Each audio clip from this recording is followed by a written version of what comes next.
ఇదే మన కాకినాడ దగ్గరలో ఉన్న అన్నవరంకి అయితే వచ్చేసాం.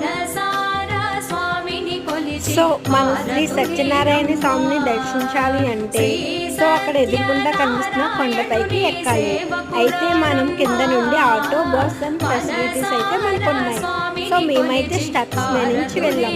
శ్రీవారి పాదాల దగ్గర నేమ్స్ రాసుకుంటే కలకాలం కలిసి ఉంటారని భక్తుల నమ్మకం. సో మేము స్టెప్స్ నుంచి అయితే వెళ్ళి దర్శనం అయితే చేసుకున్నాం. చాలా అంటే చాలా బాగా జరిగింది దర్శనం.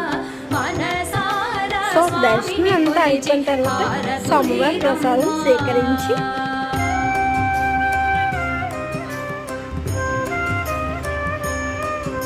మళ్ళీ రిటర్న్ అయితే స్టార్ట్ అయిపోయాం. సో దారిలో స్టెప్స్ దిగినప్పుడు స్టోన్స్ పెట్టుకుంటే ఇల్లు కట్టుకుంటారని భక్తుల నమ్మకం. నా వీడియో కనుక మీకు నచ్చినట్లయితే